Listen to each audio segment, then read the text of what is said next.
Halo, Halo, my brother. selamat sore, Selamat sore. Wah, Bro Jo. Apa kabar? baik, baik. Sehat? Puji Tuhan sehat. Aman? Ya, by the way, tidak jadi Ah. pakai jaket warna biru. Panas soalnya bro, kepanasan. Kepanasan ya. Siap, siap, siap. Jadi pakai yang di profile aja. Yang di Oke. profile picture kan bajunya samain. Oh iya ya. Siap, siap. Gimana? Jelas nggak Luar suaranya? biasa. Jelas, ini udah ada beberapa teman-teman yang bergabung ya. Oke, ya. Kita lihat. Eh, Saya cukup jelas suaranya ya. sudah cukup jelas ya. Bagus, bagus. Ya, Ya, ya. Kita mulai aja ya. Oke, iya, baik ya. Udah jam 5 kurang 3 menit di saya. Oke ya.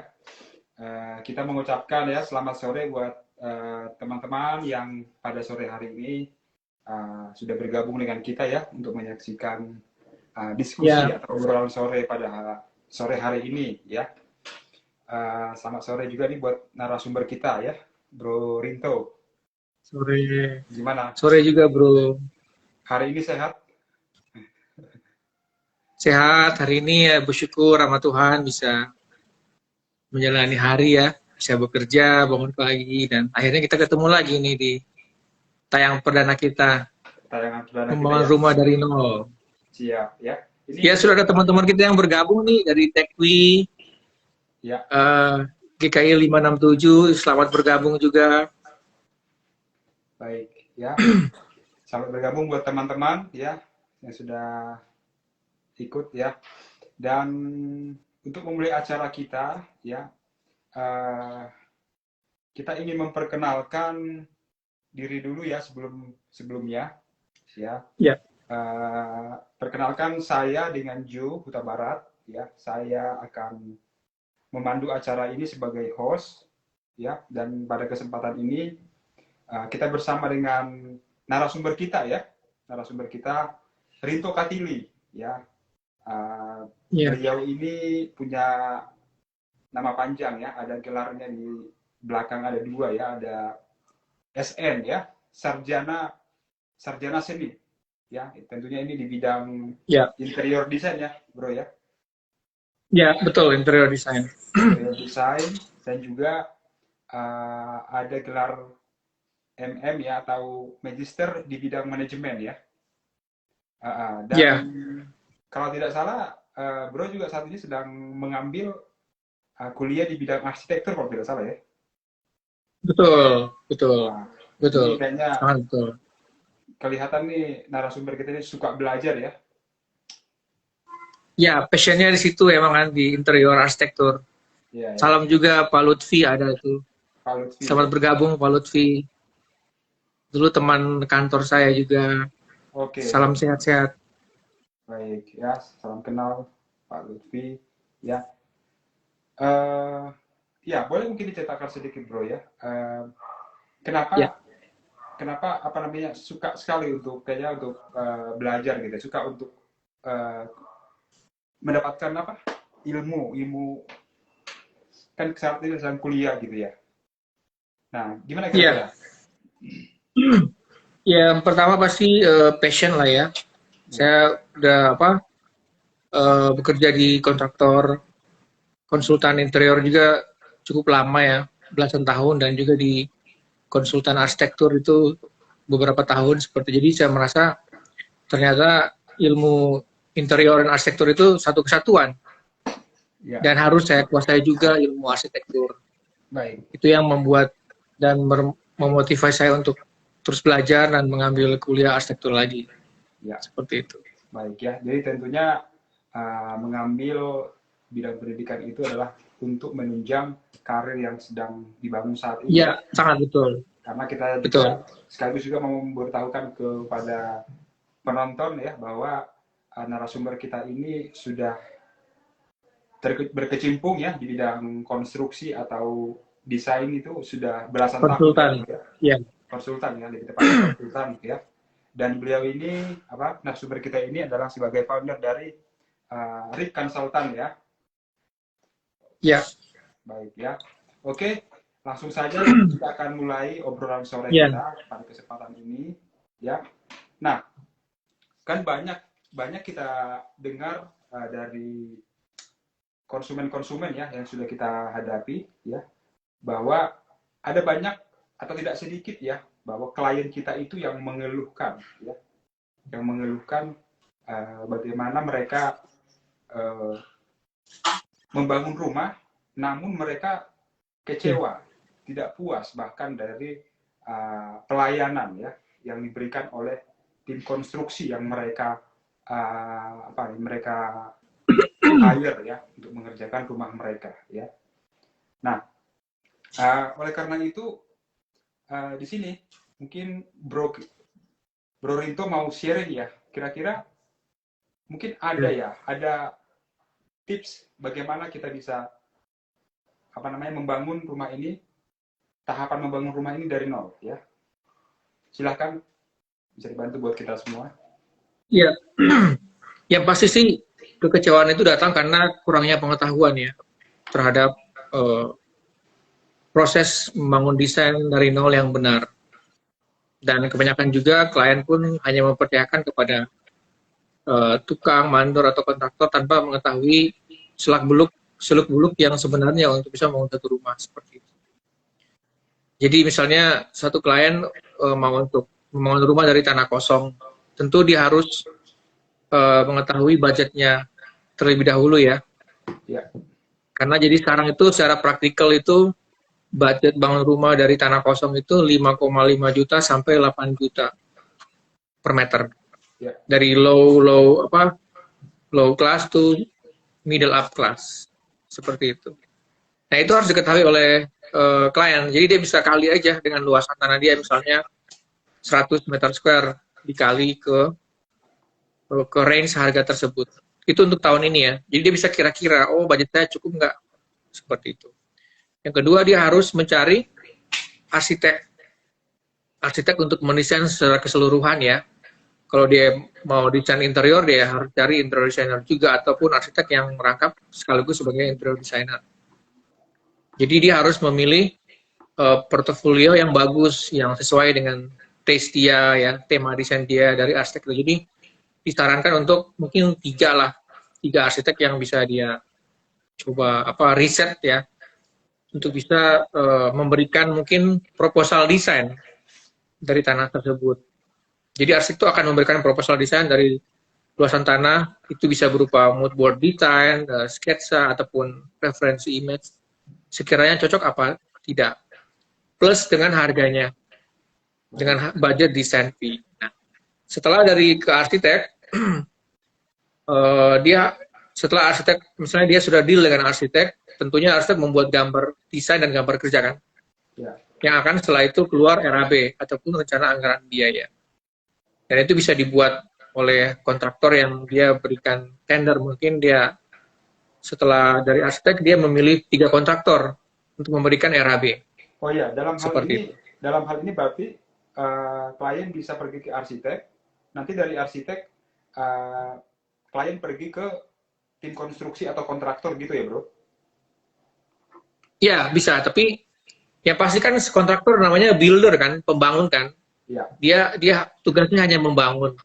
Tapi gambar desain itu dari arsitek itu sendiri. Ya. Nanti setelah gambar desain, misalnya layout 3D dan gambar kerja itu terangkum, semuanya gambar IMB, nah dia harus ke kontraktor untuk menghitung RAB-nya. Tapi biasanya untuk rumah-rumah yang 2 lantai itu harus ada gambar struktur ya, dari konsultan struktur. Ya. Dan sebelum gambar struktur harus ada sondir tanah untuk mengetahui kedalaman tanah dan jenis tanah apa.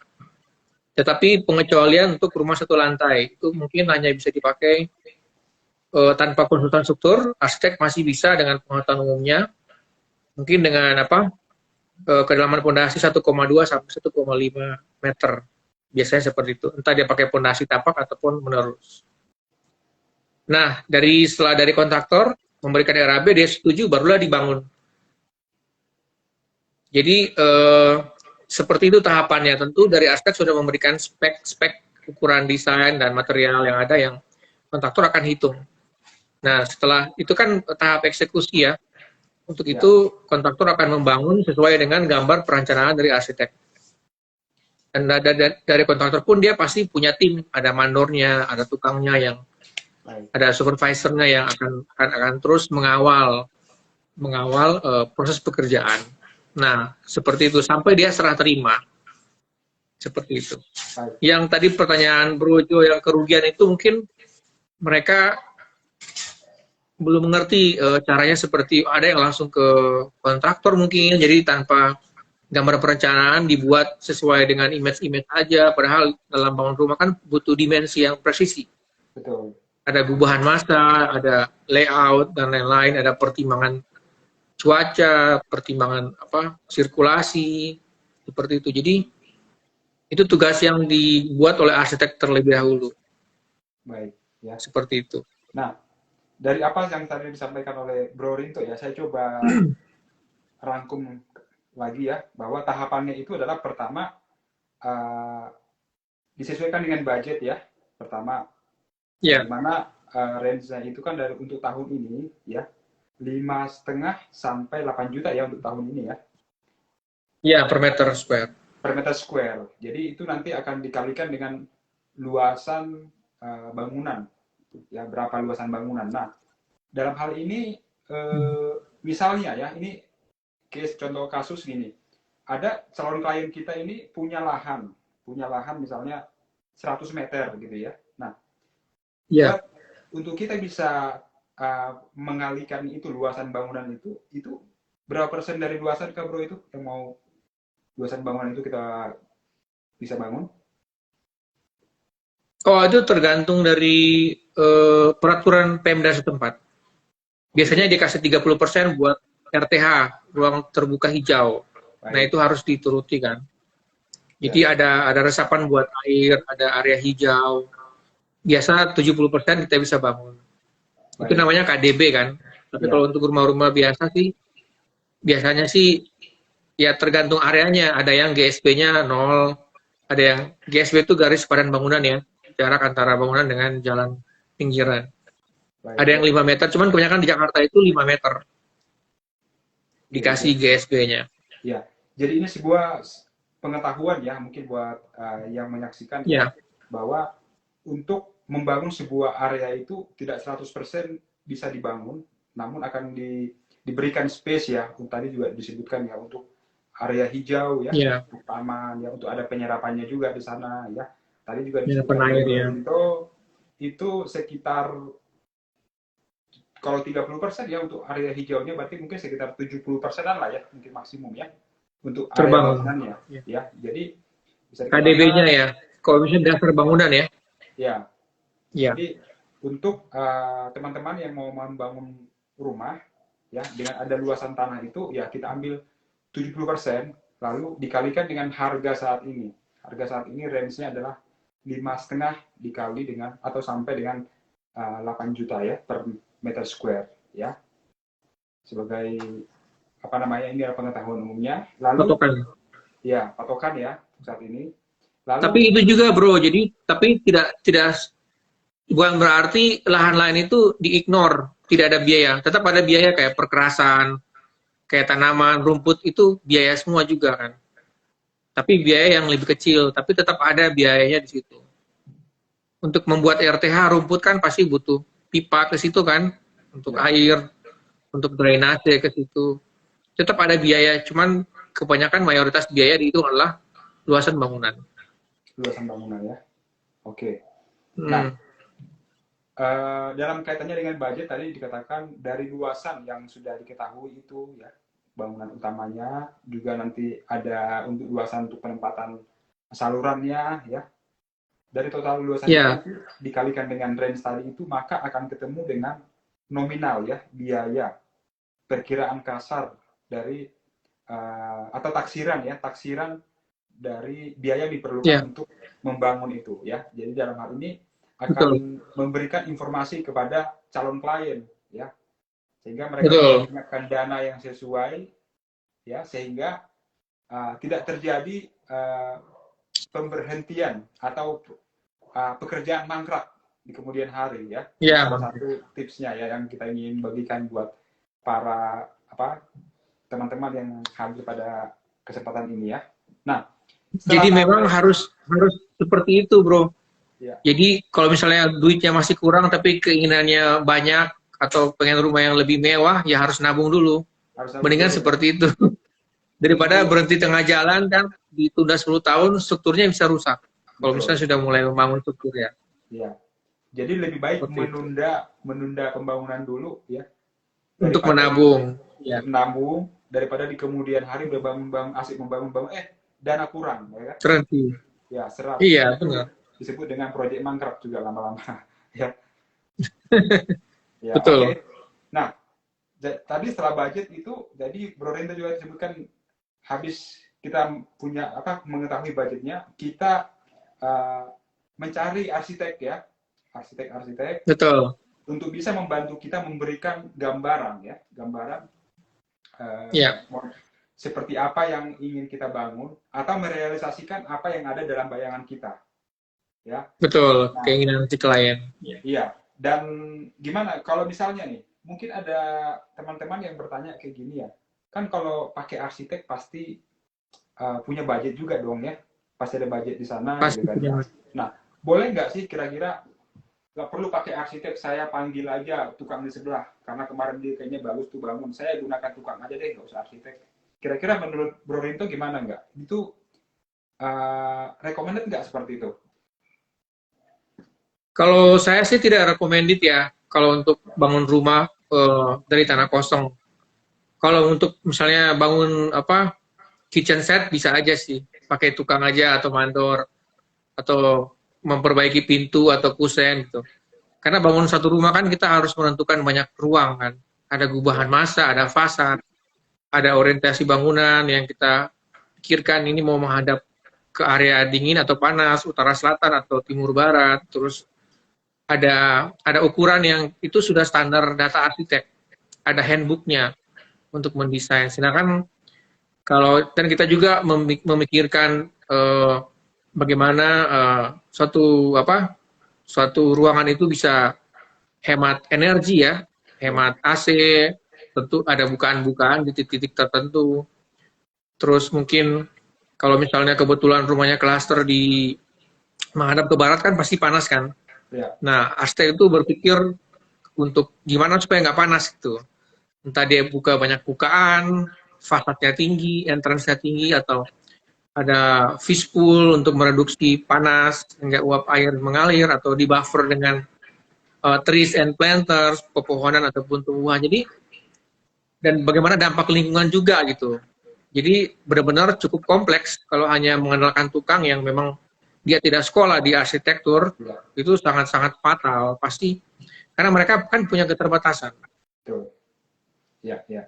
Jadi sangat tidak direkomendasikan ya. Sangat tidak direkomendasi. Kalau Sangat kita tidak. ingin membangun rumah kita pribadi ini bahkan ya, Ya, sangat tidak direkomendasikan untuk konsultasinya kepada tukang. tukang ya, tapi konsultasilah kepada arsitek ya, karena Betul. di dalam tahap pembangunan itu ya perlu namanya ada perencanaan ya, perencanaan tata ruangnya ya. Tadi juga sempat disebutkan bagaimana untuk mengarahkan bangunan itu, apakah arahnya ke arah yang mana nih kita mau bangun ya, supaya nanti jangan sampai Betul. Setelah bangunan berdiri kita nggak nyaman di dalamnya. Menyesal. Iya, kepanasan atau kedinginan. Iya. Seperti itu. Jadi bisa juga dong dibilang ya, karena image daripada mungkin banyak di luar sana mengatakan bahwa arsitek itu hanya dibutuhkan oleh bangunan-bangunan yang middle up gitu. Jadi bisa disanggah itu ya. Iya. Ya. Kita pun mendesain bangunan sederhana ya. Itu juga perlu untuk berkonsultasi kepada tim arsitek ya, atau arsitek, supaya memberikan walaupun sederhana bangunan kita, namun akan memberikan dampak yang sangat positif ya buat kita sebagai pengguna bangunan ya. Misalnya ukuran dari kamar itu sendiri kan punya standar sendiri ya, bagaimana punya standar baku. Iya. standar gitu ya. Termasuk juga untuk seperti ruangan ruang tamu ya, atau ruang keluarga Iya, atau ruang makan kan betul. itu memang yang memberikan advice itu adalah orang yang tepat, ya, adalah arsitek ya. Betul. Seperti itu. Karena memang ada juga kejadian, pernah ada klien juga yang dia membuat kamar aja ya, untuk Iya. itu dia hanya pakai tukang aja. Akhirnya ya tidak masuk bednya, Tidak masuk ya. tidak masuk bednya. Kan lucu, udah bangun dinding, udah bata, udah naik. Iya, Terus, waduh, gimana ya? Itu kan karena nggak pakai gambar, nggak pakai ukuran, tidak ada analisa ya, tidak ada ilmu seperti itu. betul betul Jadi betul. emang tidak mudah, karena kan arsitek pun sekolah itu 5 tahun, itu kan dididik dengan Iya, segala macam bekal. iya, Jadi bayangkan, jadi kerugian kan. Jadi iya, memakai aset itu juga bisa menghemat biaya ya. betul Bukan betul. berarti kita menghamburkan biaya, tapi kita menghemat biaya. Kan Iya, aset itu tahu, oh ini kayaknya nggak perlu, jangan digambar. Oh ini materialnya yang low aja karena dia di area servis. Oh iya, ini speknya harus area basah, jadi harus dihitung harus pakai yang koefisien kekasarannya ada gitu. Misalnya area kitchen harus pakai floor tile yang benar-benar kasar gitu ya, yang nggak glossy, atau kamar mandi seperti itu, atau tangga iya, betul seperti itu. Jadi itu udah ke teknis kan. betul. Jadi itu hal-hal yang benar-benar spesifikasi dari seorang arsitek Iya, yang tidak bisa dapat di tukang seperti itu. betul ya. Itu sama aja ya dengan memberikan apa kerugian terhadap si klien. Karena Betul. pernah pengalaman juga, kita punya klien di Bogor waktu itu bangun rumah 4 lantai. Iya, Jadi dia mungkin karena dia pelit atau nggak mau keluar uang untuk bayar arsitek, mungkin gambar tuh nggak ada gunanya gitu kan ya. iya. Gambar tuh ya, maksudnya nggak diperlukan. Dia hanya memakai tukang dan membangun rumah 4 lantai. Oh ya. Akhirnya setelah dilihat oleh keponakannya yang orang sipil, wah ini nggak benar strukturnya. Hmm. Baik itu struktur pondasi ataupun plat lantai ataupun balok seperti itu. Akhirnya dibongkar karena berbahaya buat keselamatan mereka. 4 lantai pakai baloknya kecil-kecil, ataupun kolomnya juga kecil, dan akhirnya dibongkar, mereka rugi puluhan juta. Sudah rugi duit, rugi waktu, dan banyak kan Belum kerugiannya. lagi stres lagi jangan-jangan ya. Belum Itu lagi ya stres, akan harus ke bawah nyari pikiran duit lagi kan, sebanyak itu untuk bangun lagi. Akhirnya dia pakai arsitek. arsitek Dia ya. pakai kita desain dari awal sesuai dengan bakunya gitu kan, Iya. dari layout semuanya dibuat sampai benar-benar jadi seperti itu. Baik. Jadi itu karena kebanyakan sih kurang pengetahuan beberapa sebagian orang bahwa cukup hanya pakai tukang saja, sedangkan apalagi dibangun rumah itu kan investasi buat dia tinggal, buat Iya. dia aman bersama anak-anak itu seperti itu. Iya. Nah, di dalam hal ini yang perlu ya kita sosialisasikan ya melalui obrolan sore ini buat para teman-teman mungkin ya yang ingin membangun rumah untuk tidak berpikir kalau menggunakan arsitek itu nggak penting gitu ya, karena apa tadi Ya, yang dibagikan oleh Bro Rinto ini dampaknya justru menjadikan kerugian yang lebih besar malahan ya kalau kita lihat ya. Jadi betul. uh, dari diskusi dari obrolan sore ini kita sih menghimbau ya kalau untuk membangun itu ya kita datanginlah arsitek ya, arsitek karena Ya, arsitek banyak sekali ya, bisa kita membantu para calon klien itu untuk memberikan advice ya buat bangunannya begitu ya. Karena benar. kita tahu juga bangunan ini kan Hmm. adalah sebuah aset ya buat kita ya, buat Aset para klien ya. Jadi penghuninya, iya. seharusnya akan dibangun untuk sebuah bangunan yang nyaman ya, nyaman, aman tentunya ya. Betul. Dan ini Ya, hanya bisa didapat dari advice atau nasihat dari arsitek ya, bukan mungkin dari betul. pengalaman tukang, gitu, tapi adalah yang lebih tepatnya dari arsitek. Iya, Ya. Oke. Dan tadi yang benar ketiga sekali. ya, tahapan yang ketiga tadi yang disebutkan oleh Bro Rinto ya. Ada setelah tadi budgetnya kita tahu, terus kita konsultasi ke arsitek, dan ketiga tadi disebutkan kita ke kontraktor ya, kontraktor sebagai tim Betul, pelaksana daripada proyek itu nantinya. Nah, mungkin betul. dalam hal ini Bro Rinto punya tips nggak ya menentukan apa namanya untuk memilih kontraktor itu bagaimana gitu ya? Ya, ya pasti pertama sih kita harus lihat portofolionya.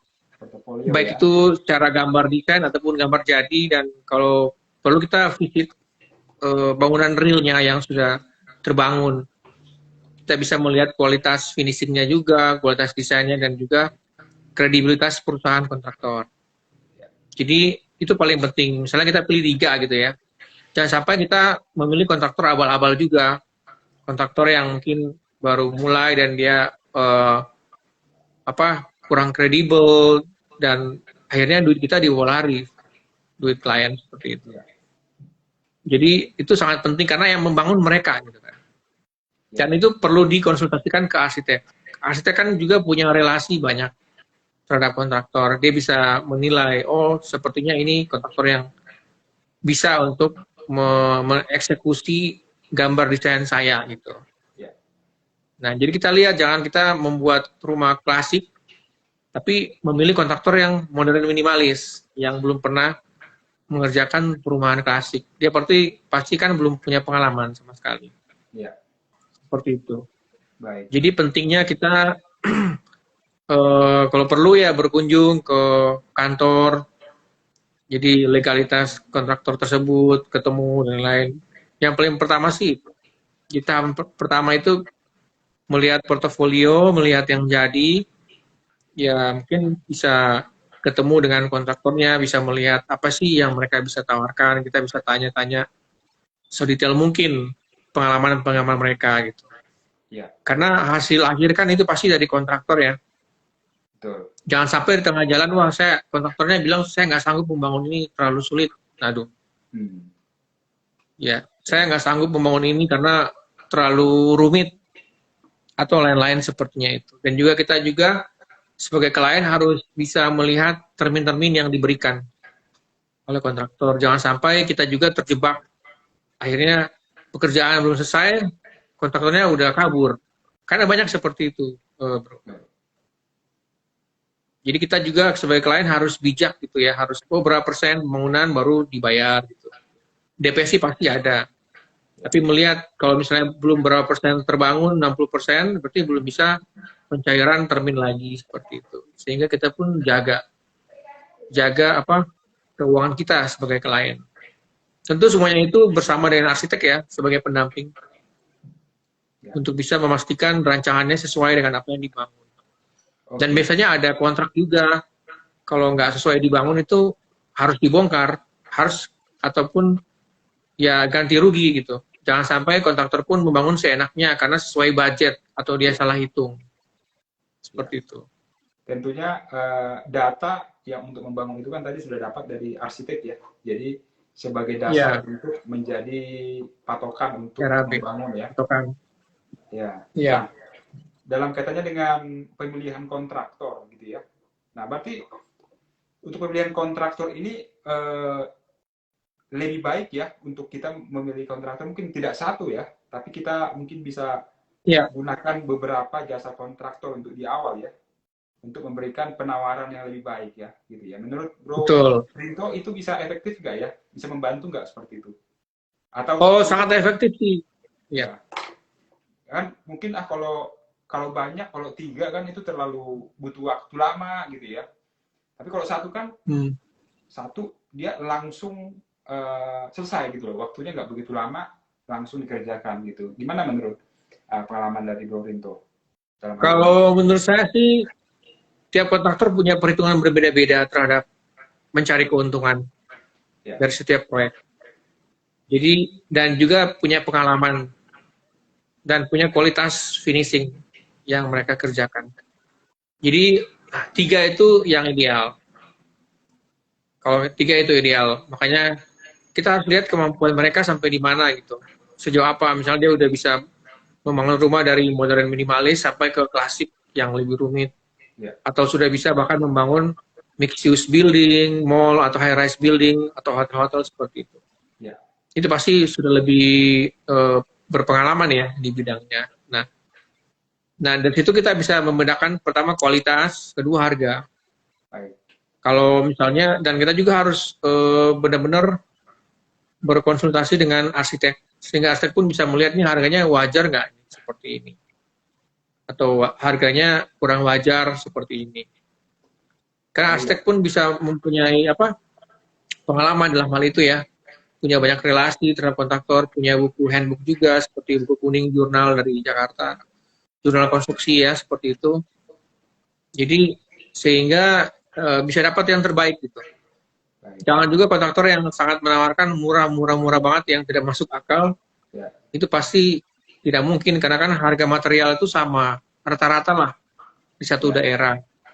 Artinya itu tidak bisa berubah. Bro Rento juga mau bilang jangan juga tergiur dengan tawaran kontraktor yang terlalu murah ya. Tapi betul. Tidak melihat spek apa yang mereka tawarkan gitu ya. Atau jangan kontraktornya malah tidak capable ya dalam hal memberikan penawaran yang nantinya tidak bisa di tengah jalan biayanya sudah nggak cukup ya.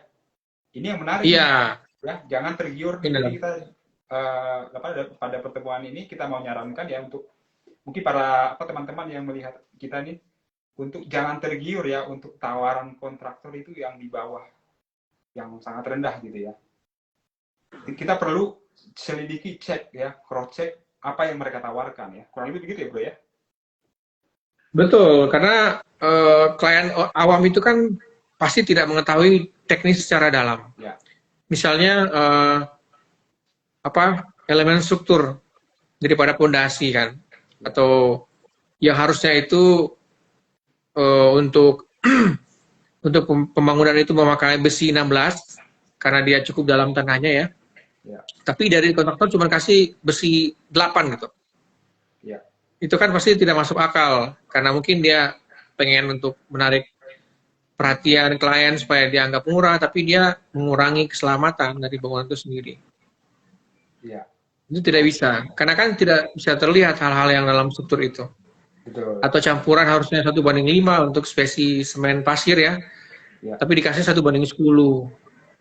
Ya, jadi kekuatannya lebih rendah kekuatan daripada campuran tersebut. Seperti itu yang biasa terjadi. Makanya hati-hati. Ya, baik ya. Oke. Sebelum kita lanjutkan ya, kita mungkin juga bisa nih mau, kalau teman-teman ya yang menyaksikan ini mungkin mau bertanya, boleh ya bertanya. Iya. Silakan diketik aja ya di kolom komentar ya, Bro ya. Ya. Silakan diketik di kolom chat yang tertera.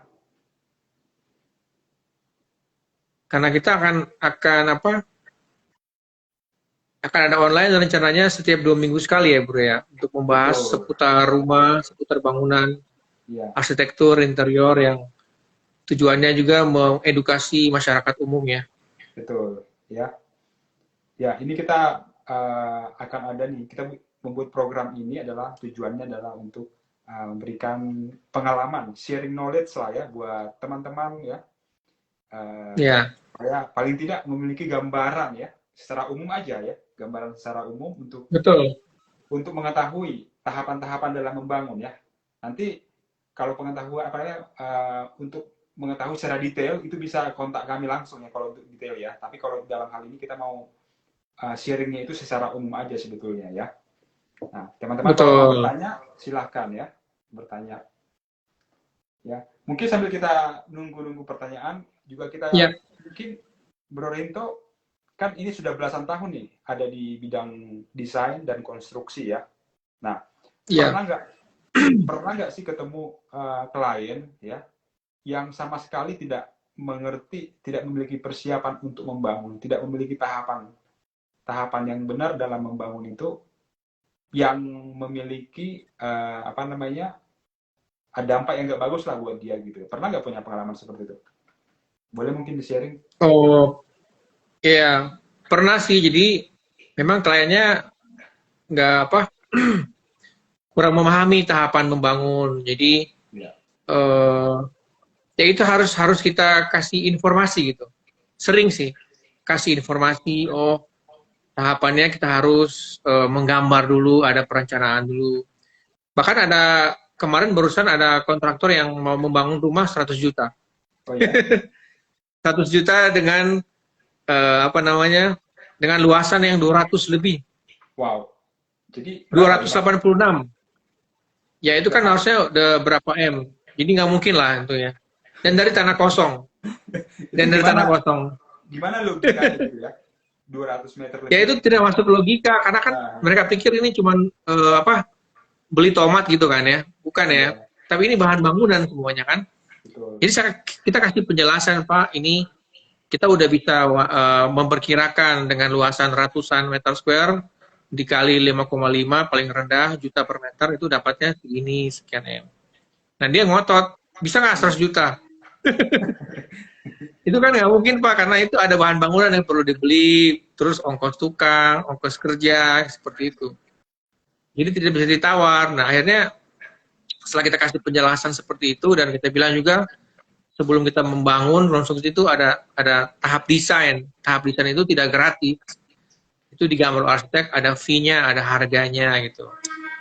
Setelah itu dia bilang, oh, oke, terima kasih, mohon maaf, kami tidak punya budget desain, hanya punya budget bangun, tapi dengan 100 juta aja. Walah. Itu kan orang gila seperti itu kan, tidak ada, itu kan istilahnya benar-benar siapapun kontraktor nggak mungkin kan. Siapa Ya, yang mau talangin duit? benar, benar. Jadi ya, ada juga yang mereka cukup keras kepala ya, jadi memaksakan gitu. Memaksakan, dipikirkan cuman kayak beli gula gitu ya, atau beli teh gitu yang bisa ditawar. Ada juga klien yang dia punya budget 25 juta gitu kan. Ya, Terus dia mau renovasi apartemen, renovasi ruang tamu, renovasi dapur, renovasi kamar mandi, renovasi kamar tidur. ya, Dia bilang bisa nggak 25 juta semuanya? Itu kan gila kan? ya, Sedangkan apartemennya itu ya kan sekarang aja buat dapur 30-an juta kan, kitchen ya. set kan. Jadi kayak gitu-gitu yang mereka pikir wah kita ini kayaknya mau nipu gitu ya, mau pura-pura dimahalin ditawar, nggak ada seperti itu. Karena ini masalah teknis kan, masalah bahan bangunan, Ya. material gitu, seperti itu. Baik, ya. Maka itu kita apa namanya membuat obrolan sore ini ya untuk memberikan Ya, edukasi ya, paling tidak mengerti, punya knowledge ya, tahapan-tahapan untuk membangun bangunan itu sendiri ya. Baik ya, mungkin buat teman-teman yang join bisa memberikan pertanyaan di kolom chat ya, apa saja boleh ya ditanya silakan. terkait dengan desain dan pembangunan. Makanya kita juga sarankan ke klien seperti itu, Bu, kalau belum punya uang, mungkin nabung dulu, Bu. Silakan menabung dulu gitu. Karena Iya, sia-sia Ibu kemana-mana juga pasti harganya sama seperti itu. iya, Disarankan menabung dulu daripada habiskan waktu seperti itu. Banyak sih seperti itu, Bro, yang makanya kan kurangnya pengetahuan tuh. iya. Tapi juga bisa disarankan ya, Apalagi dengan dana iya, yang dia miliki itu mungkin dia baru bisa dapat itu baru desainnya dulu kali ya sama anggarannya dari advice dari arsitek. betul. Nah, sambil dia apa namanya menabung ya dalam Sambil proses menabung. Yang terbaik tentunya sih ya. menabung. Iya. Iya, begitu ya. Nah, ayo teman-teman yang mau bertanya silakan. Nah, Karena memang ya, gimana bro? karena memang sih kebanyakan sih di Indonesia sih masih kurang pengetahuan tentang pentingnya arsitek ataupun gambar perencanaan seperti itu. Betul. Karena mereka cenderung berpikir wah saya harus habis duit lagi ya untuk keluarin fee buat arsitek. Ya, Padahal memang justru itulah master plan-nya kan. Itu ada yang bertanya itu. ada yang bertanya itu, nih, Tekwi. Kalau bangun teras atau ruang indoor, apa dikenain budget yang sama? Dengan, maksudnya Oh tadi beda. dengan range yang tadi kita sebutkan di awal ya, 5,5 sampai 8 juta. Ya, mungkin bisa dibantu jawab, Bro Pinto. Ya, kalau dengan range yang tadi itu adalah range termasuk struktur ya, kayak pondasi udah masuk struktur hitam, pondasinya apa sampai ke mungkin finishing. Kalau cuma teras sih berbeda, Bro. Ya, Teras kan paling cuma butuh lantai, perkerasan sama pondasi rolak gitu ya, bisa ya ya, pondasi apa bata gitu ya. Itu berbeda, itu lebih murah, tidak sama. betul. Tidak sama. Itu tinggal dihitung luasannya berapa, terus kontraktor hitung luasan.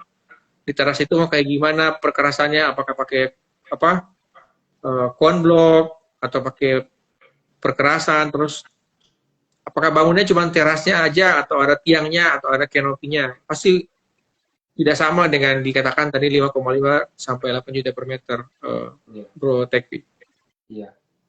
Jadi kalau budget yang 5,5 sampai 8 juta range-nya itu adalah all in ya dalam membangun sebuah bangunan ya. Namun Iya, kalau untuk termasuk struktur. menambah menambah item dari bangunan ya seperti contoh pembangunan teras ya, atau ruangan indoor itu perhitungannya beda ya. Mungkin bisa juga ya mungkin kita apa namanya kita di apa namanya buat teman-teman yang hadir di sini jika ada yang mungkin butuh bantuan dalam menghitung ya anggarannya bisa kami bantu mungkin nanti dengan cara Iya. bisa di direct message ke apa namanya akun IG kita yang sudah ada di sini ya nanti bisa kita bantu untuk perhitungan ya perhitungan tambahan ruangannya ya untuk Oh membangun. iya, ini Bro Tekvi tanyakan ruang indoor ya. Ruang indoor itu berarti interior kan ya? Ya, Ya, dibilang ruang indoor dan teras atau ruang indoor. Kalau ruang indoor itu beda lagi. Ruang indoor, jadi yang dimaksud dengan 5,5 sampai 8 juta per meter itu hanya arsitektural. Struktur dan arsitektural, skinnya gitu, cangkangnya gitu kan. Kalau ruang indoor atau interior dia beda lagi. Pasti kan ada interior maunya gimana finishingnya, ada furniture di dalamnya. Itu kan pasti harus dibeli. ya, Jadi yang tadi itu masih kosong rumahnya. Paling toilet lah ya, dengan standar, mungkin standar Toto atau Amsat, mereka standar seperti itu. Tapi kalau interior beda lagi, ada biaya lagi itu, ada budget. Belum lampunya kan, mau pakai chandelier, ada coffee table, ada meja, ada kitchen set seperti itu. ya, ya. Ini mungkin ini kalau bangunan teras atau ruang indoor ya itu mungkin maksudnya juga adalah interior ya, mau di dekor untuk interiornya gitu ya. Betul. Ya, baik. Ya, oke. Teman-teman ya, pada kesempatan ini kita sudah membuat sebuah diskusi ya, membuat sebuah diskusi. Saya ingin simpulkan ya pada apa namanya Iya. pembicaraan kita ini, obrolan kita ini ya supaya ini juga sebuah apa namanya bisa membantu kita. Jadi tahapan untuk membangun rumah dari nol itu adalah yang pertama kita harus hitung-hitungan dulu nih ya dengan Ya, budget budget kita. budget yang kita punya ya budget yang kita punya berapa ya dan luasan yang mau kita bangun berapa gitu ya. Nah, tadi untuk range-nya itu adalah 5,5 sampai 8 juta ya mungkin teman-teman bisa membuat ini sebagai faktor pengalih terhadap luasan yang ingin kita bangun atau kita renov Betul. ya budget. Yang kedua adalah kita berkonsultasi kepada arsitek ya kepada Ya, arsitek ya untuk menentukan tata letak ruangan, apa standar ruangan gitu ya. Sehingga nantinya bangunan itu setelah dibangun itu betul-betul nyaman buat kita tempatin karena kan bangunan itu adalah aset kita ya betul. sampai ke depan gitu ya. Nah, Iya. yang ketiga, setelah semuanya sudah ready ya, budget ready, perencanaan juga sudah ready ya, kita memilih kontraktor ya, kontraktor yang menurut kita bagus untuk Qualify. membantu kita dalam menerapkan bangunan kita ini ya dan untuk sebagai apa namanya saran dari kami mungkin perlu lebih dari satu kontraktornya yang diperlukan ya untuk Ya, memberikan apa namanya supaya bisa berkompetitif ya untuk mendapatkan harga yang ya. terbaik dan kualitas yang terbaik ya Kualitas. Betul. jadi bukan hanya harga aja tapi kualitas juga yang terbaik ya itu Hmm. langkah-langkah yang bisa kami bawakan pada sore hari ini ya buat teman-teman ya dan semoga obrolan sore kali ini bisa memberikan paling tidak pengetahuan lah ya secara umum ya untuk bisa menerapkan bangunan yang akan direncanakan, ya. Dan kami juga perlu informasikan ya, obrolan sore ini kami akan lakukan sekali dalam 2 minggu ya, Iya, setiap 2 minggu sekali. minggu, ya, dengan topik-topik yang berbeda tentunya, ya. Ya, Begitu. mungkin juga kalau teman-teman ada mau memberikan saran topik yang menarik, kami bisa sortir gitu ya, pikirkan yang mungkin topik-topik yang hangat sekarang, apakah itu bangunan hijau atau bangunan hemat energi, kita bisa bawakan di diskusi-diskusi ke depan. Baik. Baiklah, kalau begitu, Bro Rinto, ya, terima kasih buat kehadirannya hari ini. Terima kasih juga sudah banyak berbagi pada kesempatan hari ini, ya. Semoga ini bisa berguna buat kita dan buat teman-teman yang menyaksikan live ini pada sore hari ini, ya. Terima kasih. Kita tutup ya. Terima kasih. Ya, terima kasih.